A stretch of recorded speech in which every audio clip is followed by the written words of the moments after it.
Hello, this is the Thought Feeder Podcast. I'm John Steven Stansel. With me as No, do that again.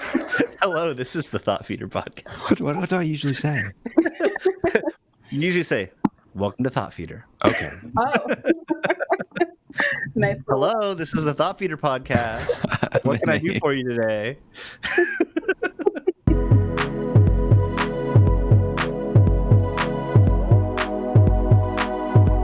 Welcome to Thought Feeder. I'm John Steven Stansel, and with me as always is Joel Goodman. And today we have very special guest, Jade Powell. Jade is a social media strategist in Atlanta, and she's absolutely incredible. If you follow her on Twitter, she does great work, and we're excited to get to talk to her a little bit about some of her thoughts on social media marketing and kind of the atmosphere. She works in the airline industry. She started her newest position right before COVID started, so we may talk a little bit about that and how that can be a little bit of a harrowing experience. But welcome, Jade. Why don't we start? Can you just tell everybody a little bit about yourself? Yeah, hey guys, I'm Jade. Sometimes the Y in my name throws people off, but it's Jade, just like the color in the stone. Yeah, I'm from Atlanta, native, born and raised, and I haven't left. In a pre-pandemic world, I was living my best life, traveling and dancing the life away, but right now I'm just chilling on my couch and talking to people on the interwebs. So that's all I do. Not a horrible life. No, not at all. One thing I want to talk about is with social media marketing, we talk a lot about, and we kind of bemoan interns. We say like interns don't run social media. Don't call me an intern. And for many respects, for good reason. Yeah. However, for us working in higher ed and interns have their place and internship roles are very important. You started your career as an intern in an internship role. And now you're the glamorous Jade Powell doing, gigantic things. So would you talk a little bit about your experience as an intern and how it led you to where you are today?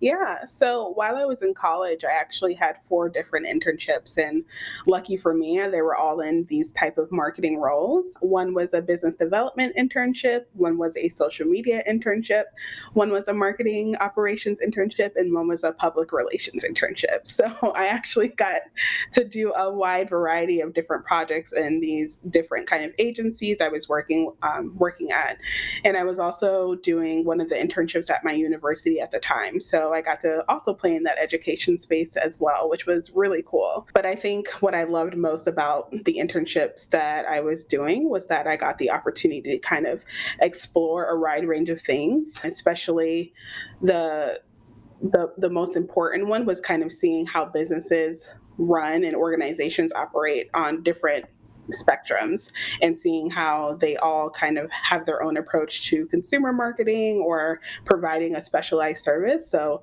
that was kind of what made my experience a little bit more unique, and I'm forever grateful for all of the internships I did have, because I don't think that without any of my internships I would be in the place that I am today. So I'm like all about the internship for sure. And I will specify by saying a paid internship. Please pay your interns, people. You were a professional intern for a while. That's a Yes. lot of internships. Yeah, it was. I was hustling. Well, being a very experienced intern, let's talk about that a little bit, because I think it's a misconception, but also happens quite often, is a student gets a social media internship and they walk in first day and somebody says, all right, do the social now. Yeah. And that's really not what an internship is for, right? So what made your internship successful, and how can we improve social media internships in general, other than, as you mentioned, paying them? Yeah, that's the paying part is definitely the first thing I would say. But I think what stood out about all the internships that I was involved in was I was actually treated as a member of the team and my opinions were valued.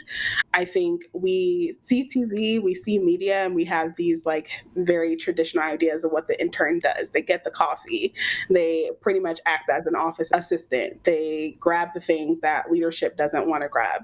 But oftentimes interns have the most valuable knowledge and the most valuable experience because they're outside of industry. So they're not coming in with this already jaded point of view because they haven't been so in love with the brand for so long that they're not like spewing out the brand language. They're not using the brand book as a Bible, they have external knowledge and a different point of view that could be leveraged and people really should be tapping into. And oftentimes, because interns are typically younger and even people in entry level positions, they oftentimes know new things that people in leadership positions would never even consider. So they just have like this untapped almost power and reservoir of knowledge that people aren't really paying attention to, because it's like, oh, that's the entry level kid. But it's like they oftentimes know a lot more than you think they do. Yeah, that's an excellent point. I think some of the roles that I've worked with and people I've talked to, sometimes they struggle to find jobs for their interns. Like, for example, oh, I've got this intern. What do we do with them? Can we trust them with running social? Can we trust them to create content without a whole lot of supervision? Yeah. And I think the supervision is important because that's part of it. It's in addition to getting paid, there is a training element to it. And I think just unleashing your intern and expecting them to just do the social Yeah. is kind of setting them up for failure a little bit. Totally.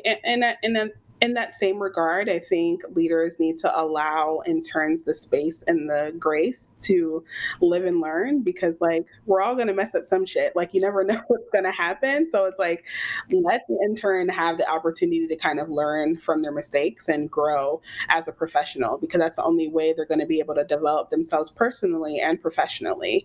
You know, interns, like they're here to support the organization, but the organization should be pouring back into them as well, because they're almost like the customer in a way. Like they're going to be your biggest brand advocates in the long term. So why not treat them like they're one of the members of the team and that their opinions are incredibly valuable. I was thinking about that the other day. I was looking back at some of my older work and like cringing a little bit, which I think is healthy, because if you're not cringing at your older work, you're not improving. Yeah. But I was thinking how, I didn't do an internship, but I started with, smaller social accounts, and having those training wheels is just so valuable, where, like you said, you kind of have that room to make some mistakes and kind of play around a little bit and see what works and see what doesn't. I think it's very important, like you said, to kind of have that grace, and we're gonna make mistakes at some point. Let's do them while we're small a little bit, and not on a grand scale sometimes. And I think there's an additional layer that should be noticed as well, because, you know, in our American education system, like because it's all rooted in capitalism, we're very much focused on being hyper competitive. So in college, you look at these students and then they're pretty much taught to be like, you have to do everything you can to stand out. You have to make sure that you're targeting the top 500 companies in the nation. And I'm like, oftentimes these startups or these smaller agency or these smaller companies can teach you a lot more, and they're the ones that will give you more opportunity to really practice the things that you've been learning, not only in your coursework, but just in your everyday life. I will say I advocate for college if it makes sense for you. When I went to college, I went because I felt like I had to. And I was very much coming from the gen, and it's still relevant today, where they're like, you have to have a college degree to get the career of your dreams. So I went to college and I was barely skating by, but like I was able to get a degree eventually. But in my coursework, I was noticing that I just wasn't learning what I felt like I needed to prepare me for the actual professional work, whatever that looks like. And it was my internship experience, that actual working, that was like, that's what prepared me for my career, not my coursework. So when I meet other interns or when I meet people who are interested in internship opportunities, I always tell them to not look at it as, how do I apply for this job? How do I get this company to hire me? Like they should be approaching it like, why should I work here? Like you tell me. And it's almost like a reverse, because your internship will only be as good as the manager that you have or the company that you have. And if the company and the manager ain't shit, your internship ain't gonna be shit.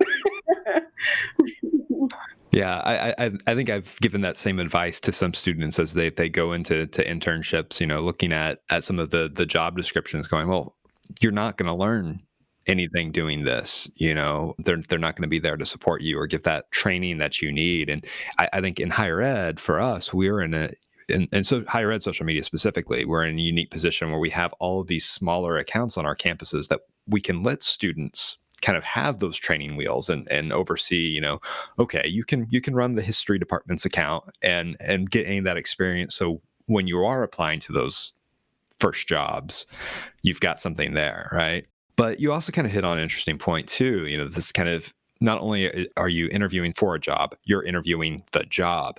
And I think that brings up, you've talked a lot about sort of the changing face of professionalism and the changing face of the workplace a little bit. Do you want to elaborate on that, or some of your ideas on how the workplace is changing these days? Yeah, so I think what we've known to be considered professionalism or traditional business etiquette is changing. And I think that's largely due to a culture shift amongst the different generations that are constantly evolving.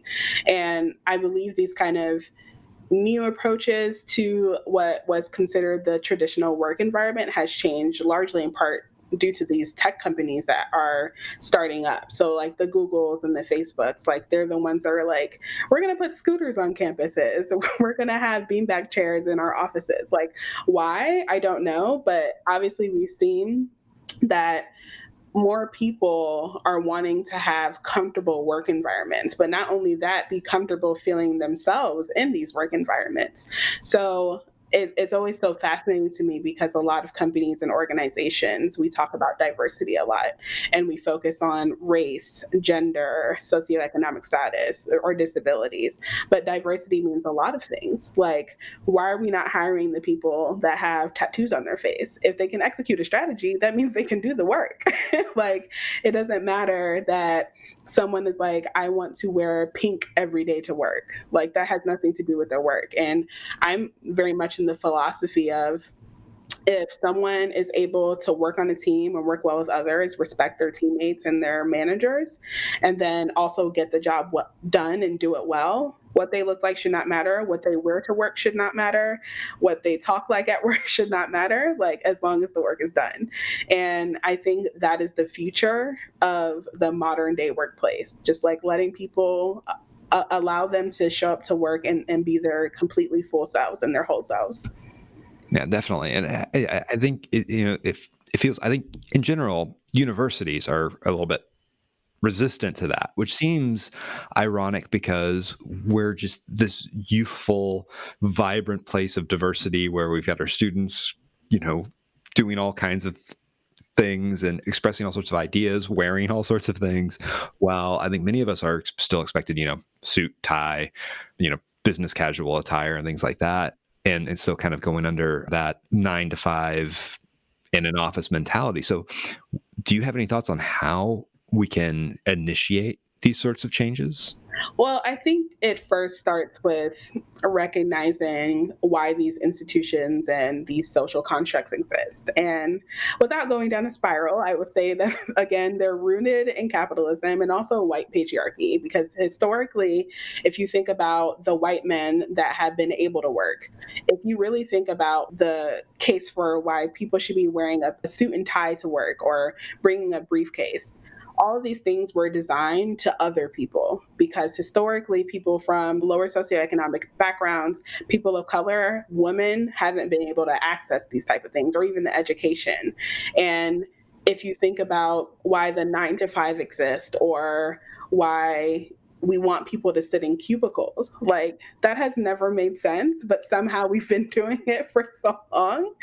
And it's always so funny to me because historically, the people that have always been in these professional environments, quote unquote professional, and these traditional work environments have been white men.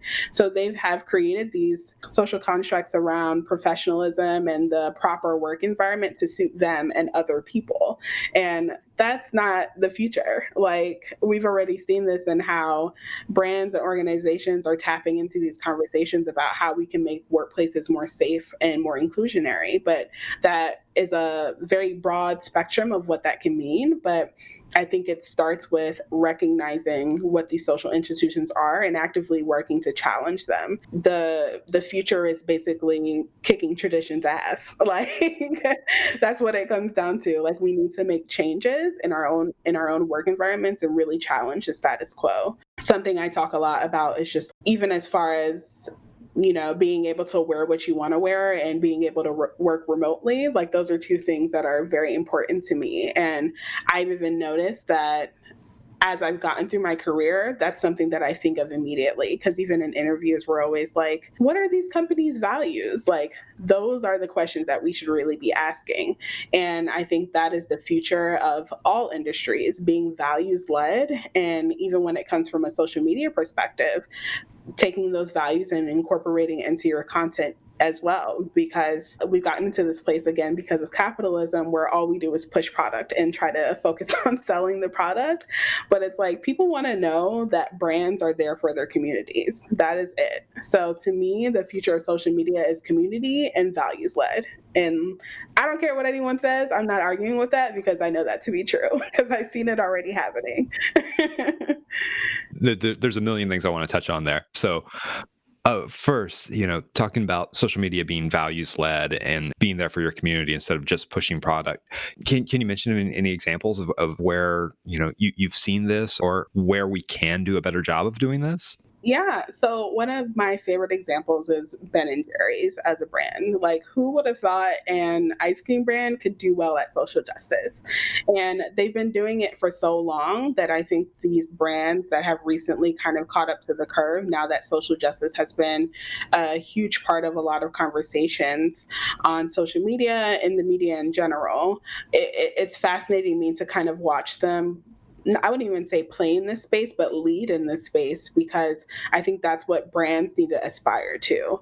It's like when someone goes to a store and purchases your product, or someone goes online and uses their service, like, it's not just about that initial touch point. It's like, what will they be able to get after that, and the sense of community that's going to be built. And when I think about the future of brands in this social media space, I think that really leaning into values and showing consumers, like, this is what we care about, and ultimately this is what we care about you, is what's going to keep them there forever. Like, that's how they're going to become your biggest brand advocates. Not because of the influencers, not because you're offering like special discounts or coupons, but because you're leading with your values, and that's showing up in the product and services that you're offering. Yeah, definitely. And I think there's so much that higher ed can do in that, but I think so many universities are scared to do that. They're worried about alienating one segment of their I don't want to say customer base, but yeah, customer base.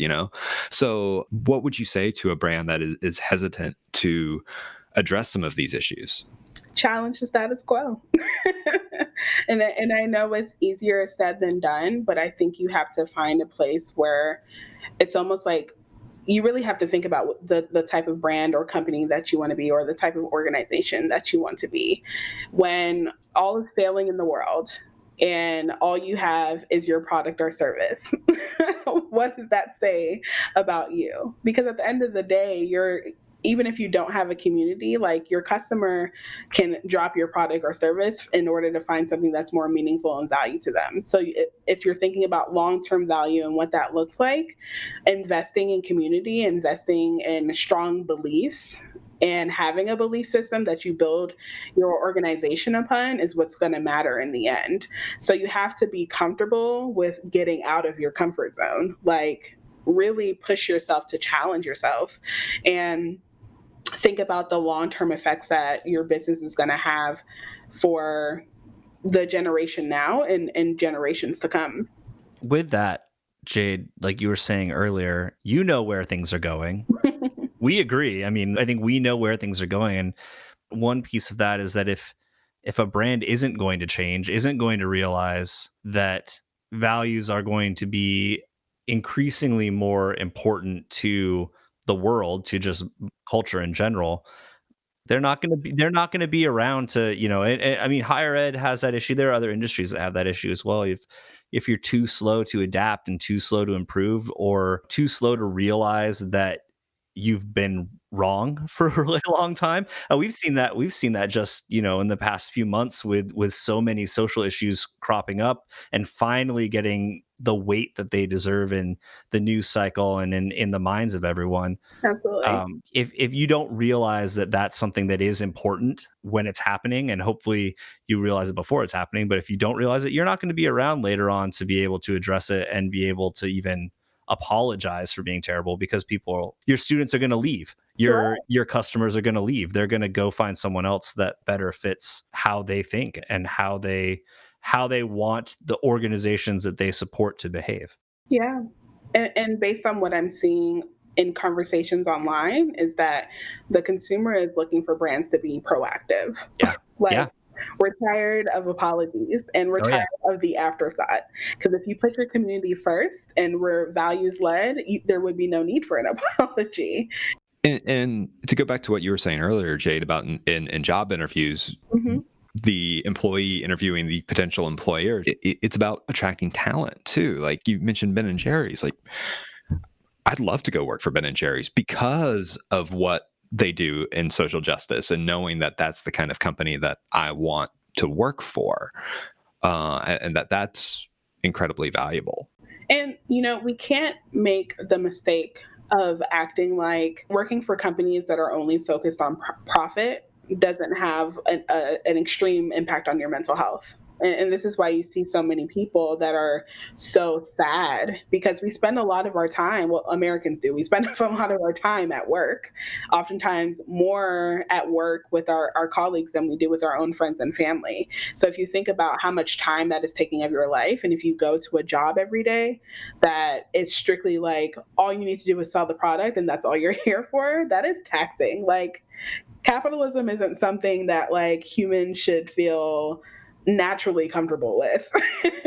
So it's something that we should really consider challenging, especially when we think about these workplaces, because I want to work for the companies that are on the right side of history. I don't want to waste years at a company where I come out and I feel like my soul and my life was sucked away because I was worried about selling a product. Like, that's not valuable to anyone. And I talk about this a lot, but I think we get very caught up in just like the progression in our careers and moving on to these higher job titles and whatever that looks like for anyone and making more money. But at the end of the day, and this pandemic has shown us, if the job goes away, what else do we have? We have each other, hopefully. So it's an interesting kind of way to look at how businesses are kind of operating in that world of profit only. To go back to what you're saying, because a second ago you gave me like 20,000 things to think about. So I want to address a few of them. Talking about professionalism again, and how you present yourself and behave in the workplace, how you dress. But there's also this mingling of our professional lives and our personal lives that actually kind of comes out in our online selves. And I think you do a really good job of blending the two, talking about what you do, putting your beliefs and forming, building communities on social media. Would you address a little bit about that and what you do there? Yeah, I won't lie. It's been a little bit of trial and error. Back in the day, I actually had two social media profiles, and one was very much for my personal brand and the other was for my professional brand.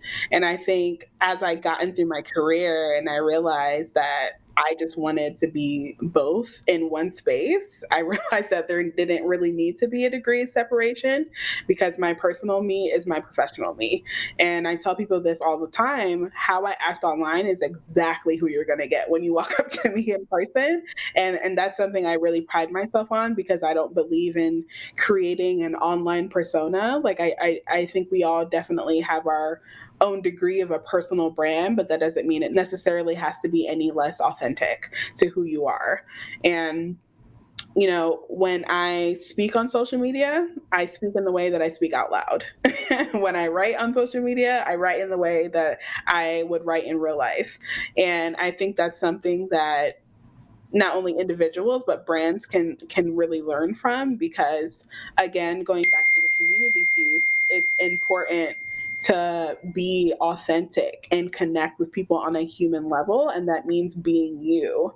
So sometimes I talk about how two of the communities I'm currently most involved in on social media are Black Twitter and social media Twitter. And sometimes I find myself censoring myself because I'm like, I'm speaking to the Black community, but I don't want the non-Black community to hear me talk about this and then almost co-opt it, because I've noticed how Black people, and I will always preach this, Black people create a lot of the trends that we see on social media and a lot of the language that people are considering internet culture or meme culture. And I'm like, that's actually African American vernacular English that you're using. And it's always so funny to me because I see brands where they're trying to be quote unquote more hip or cool, and they tap into these conversations and use this language, not really realizing where it comes from. And they just say it, and then it becomes popular culture. But people are not realizing, like, this is how Black people are speaking to each other in their everyday lives. So I try to balance this line where I am still my authentic self, but also recognizing that sometimes I have to make sure that what I'm saying isn't considered popular culture, because it isn't.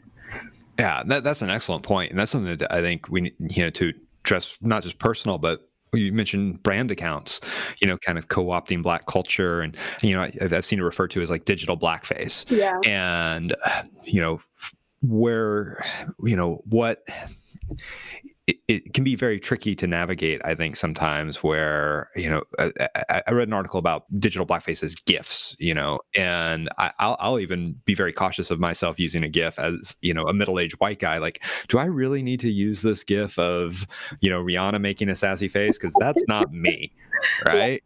So maybe I need to use Ed Begley Jr. or something instead. But for brands where the brand voice, what is the brand voice, and what, as a 40-year-old white guy doing a brand voice for a university, okay, that I can kind of lay something across there. But how can brands appropriately use their voice and tone in social media and not fall into that category? Yeah, so I think it's a tricky thing to navigate, because obviously when brands are created, there's this beautiful brand Bible, the brand book.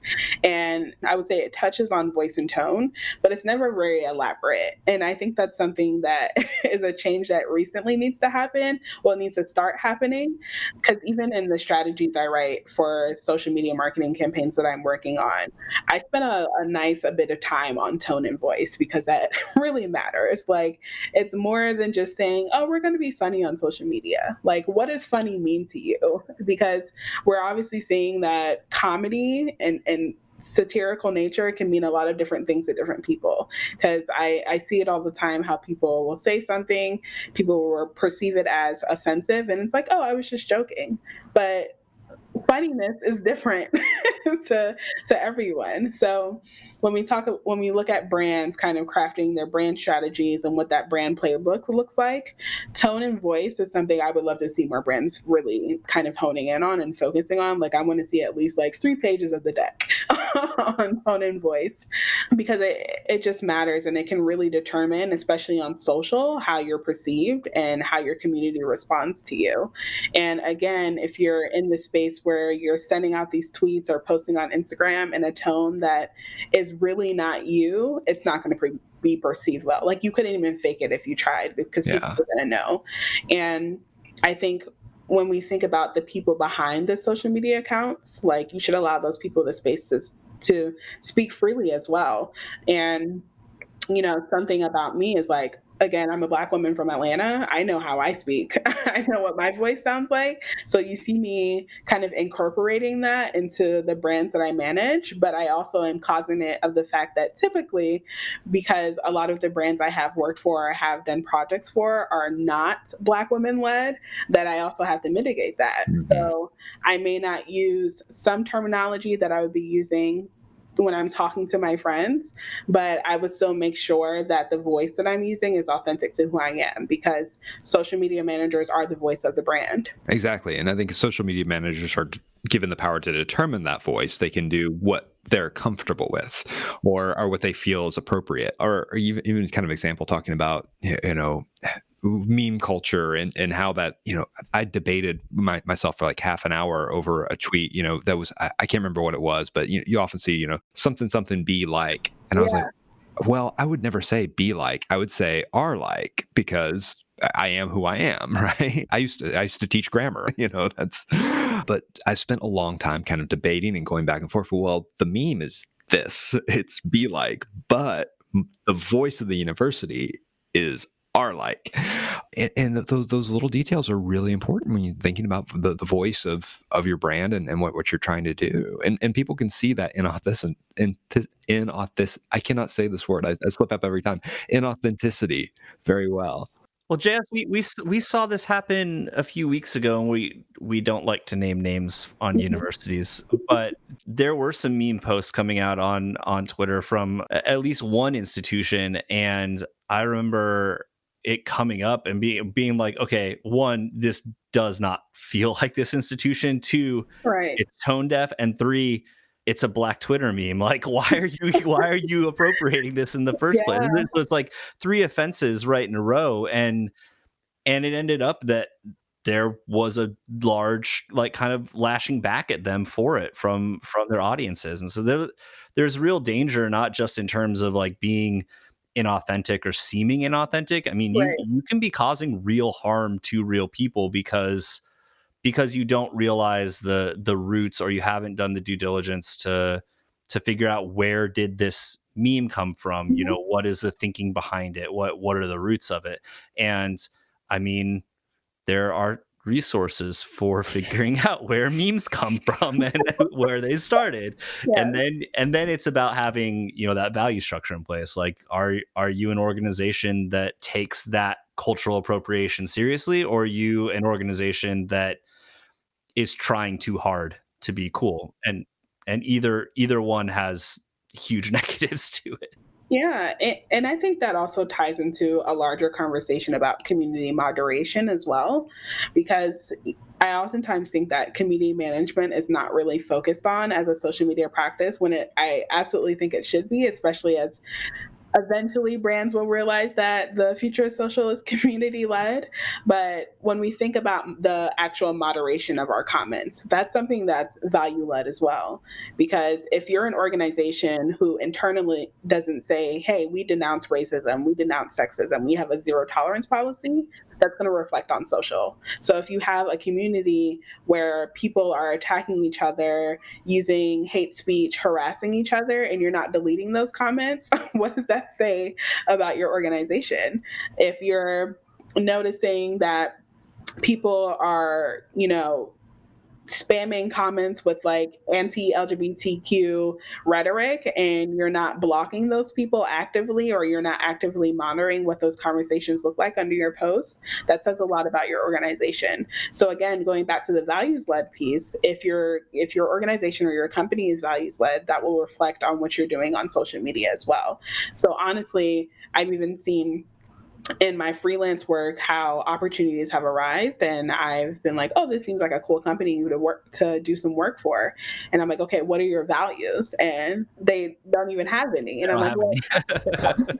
I can't help you then. So I think there's a lot of responsibility on, and I definitely put the accountability on social media managers to know when to say no. Not every project, not every opportunity is a good one, unless you feel like you can change it completely, which is very hard to do as a contractor. I would recommend saying no. And I think, saying no kind of puts the pressure on these organizations to make those changes. Right. That can be a difficult thing, granted, to say to like when you're looking for a job and you need something, but also the thing to think about is that job affects your future prospects, right? If you were working for, I'm trying to think of a terrible company, Enron, no, and then you want to go work for a values-based company later, they're going to ask, well, why were you working for this evil corporation earlier? So Jade, I really liked what you said about the future of social media going back to going to be community led, because it's really funny that that's where social media started. Yeah. So my internship in college, I only did one because I'm apparently not the overachiever that you are. I didn't Um, do any. okay, great. So my college internship was in 2005, and it was with an independent record label in California. And I ended up doing what would become social media marketing because social media wasn't really a thing. Like Facebook was still restricted to specific college campuses at that Mhm. time. Twitter did not exist. I'm not even sure YouTube was popular yet. Like Yeah. I had a MySpace and I think a LiveJournal at that point, and then I managed to get a Facebook account while doing this work. But we essentially were responsible for trying to boost attendance to these concerts that bands from our label were doing up and down the coast. And so we would basically just go on MySpace and we would say, "Hey, I'm singer from the band," even though we weren't, "and we're going to be touring with this band that we saw that you like on or that you're friends with on MySpace, and we wanted to see if you want to come out and check us out. So if you do, here's a link to where it's happening," like that sort of thing. And you couldn't just go in and be broadcast centric brand sell. It was literally appealing to the community friendship relationship side of it. And I mean, yeah, I'm not as old as JS, but I've been around from, I guess, the birth of social media at this point, and it's so, I don't know, like it's kind of like the good old days in some ways. You Mhm. think back to how all that started, and it really was, Twitter didn't have brands on it, or if they did, it was what you were talking one on one with the person that happened to run the Twitter, and no one was trying to market through it really, or at least they didn't have cohesive strategies and plans and all the stuff that we have now in social media marketing. And it was a totally different time. And then there's still old school social media managers who are now directors of digital strategy or whatever at this point, and they'll even say like, yeah, but it's a social medium, it's supposed to be about conversations, and Absolutely. it hasn't been for a while. I think there are certain brands that try to do that, or certain social media professionals that try to do that through their brand accounts. Mhm. But I think you're right. Like I think it has to go back to that direction. Otherwise, well, we see it already. People leave platforms all the time because the platforms get overly charged with just salesy, inauthentic, whatever kind of content. And so Yeah. moving in a direction where social media is really about community, it's about the participation aspect again.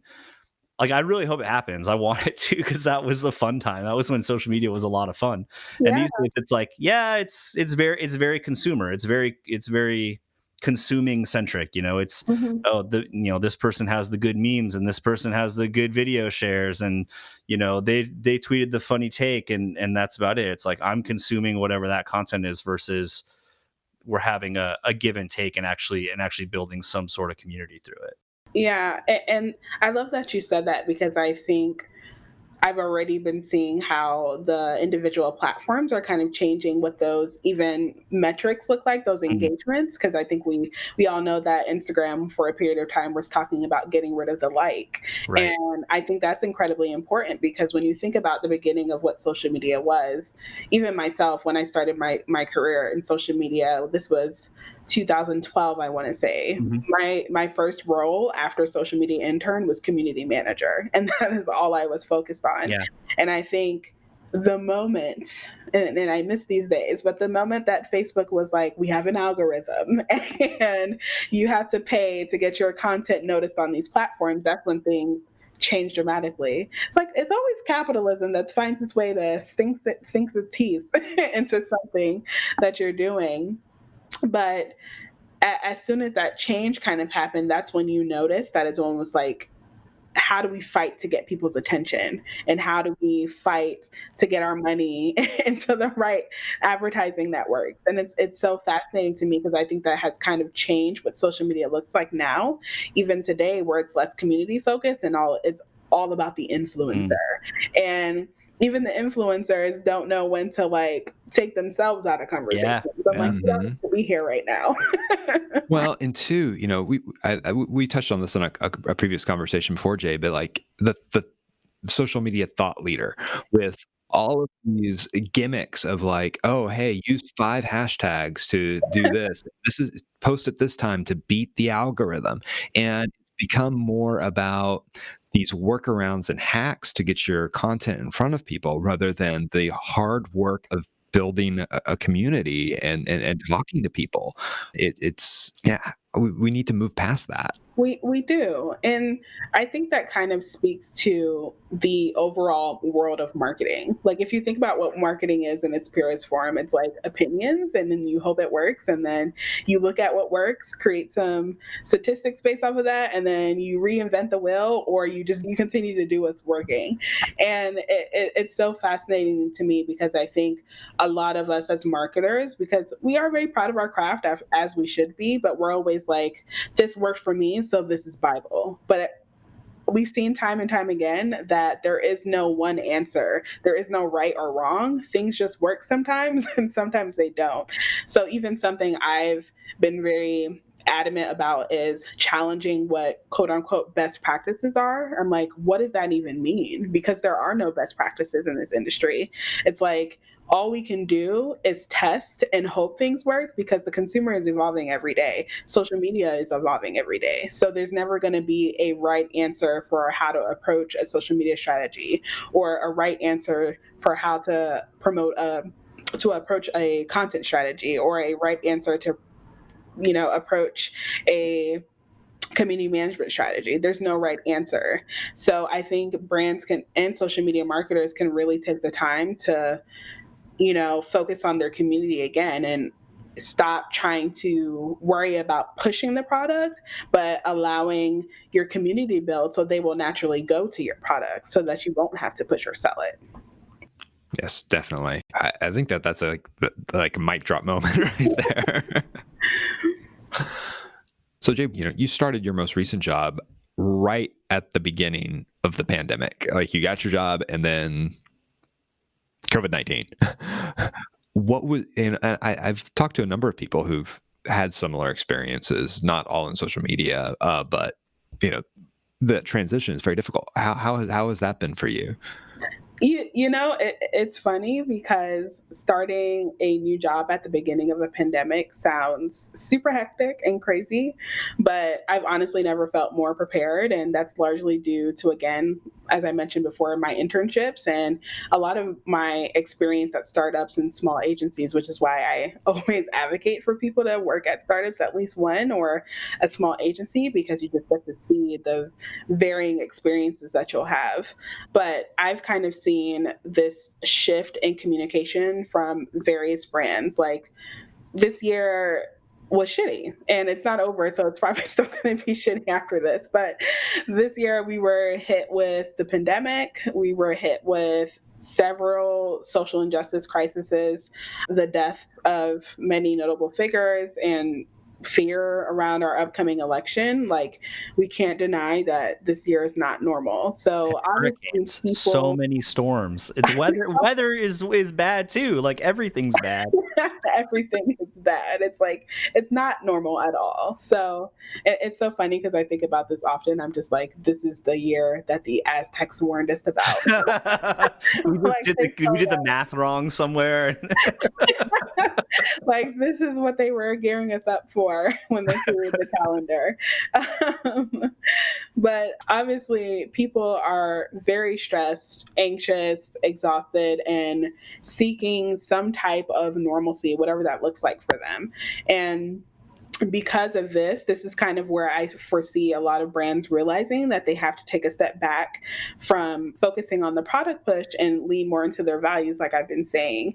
And with these communication strategies that have been built around COVID, I've seen how brands have literally went from like, hello, buy my product, this is why you should use my service, to now it's where, how can we help you be well? Because people are suffering mentally. And this is why you matter to us, because people are being told that their lives don't matter. And the important thing is that if we continue to wait for these moments where it's like, we're waiting to say these things when the pandemic happens and not beforehand, we're already missing the opportunity. And it goes back to what we were saying before. The community wants to know that you guys care about these things in advance, not just when you have 1,000 brand mentions because you're just now deciding to be a part of this conversation. Like it should have been done beforehand. Right. Well, I mean, it comes across as inauthentic too. If like, I'll tell an example. I mean, at a previous position, somebody asked me, my boss came in, it's like, hey, it's Women's History Month. We need to do something for Women's History Month. I was like, no, we don't. And they were like, well, why? Don't you think it's important? I'm like, I do think it's important, but we're in the newspaper for not hiring enough women right now. Like, there's a news story today about that. Like, if we say it, we're inauthentic. Like, our actions have to back up our words. And you can't just be Johnny come lately of, oh, I'm going to, we need to, at some point, you need to make that transition, but your actions have to go alongside that. Absolutely. Jade, is there anything else you want to touch on? I just want to, again, stress the power of community. I think, again, that is the future of what social media is and will be. And I think the more that brands kind of focus on what their values are and what that means to them, they won't have to rely on all these traditional kind of marketing tactics and ways to push and sell the product, because their community will literally be the biggest brand advocates there will ever be. Like, word of mouth, whether social media is gone, all aspects of digital marketing, traditional marketing, like even out of home media, when all that goes away, word of mouth is what matters. And your word of mouth comes from the community that you've built. So investing in your community now will save you a lot of pain later. That's perfect. And I think that's a great note to end it on. And Jade, let's give you some word of mouth. So do you have any plugs? Where can people find you? Plug your pluggables. Yeah, so you can find me at jadeiPowell.com and on Twitter at jadeiPowell and on Instagram, jadeiPowell_. Been there. Been there. I know that feeling. Yeah. The funny thing is, I actually had the original Jade I Powell, and again, this goes back to me having like 2 separate brand accounts, and I was trying to swap them, and I accidentally deleted the first one, so I'm stuck with an underscore for now. But it's fun. I don't know that pain. That sounds terrible. Yeah, I was quite sad. Thank you so much for listening to the Thought Feeder podcast. If you like listening to our show, we would really appreciate a review or a rating. You can find us on Apple Podcasts. You can find us on Spotify if you want to follow us there and get notifications when we come up with new episodes. Any way you can find us is awesome. You can follow us on Twitter at ThoughtFeedPod. You can visit thoughtfeederpod.com for all of our back episodes with full transcripts of every single one. And this week, we want to thank Jade Powell so much for being on the show. Thank you for the conversation and for being here, Jade. It was awesome. Thank you for having me. This was awesome. I appreciate it, guys.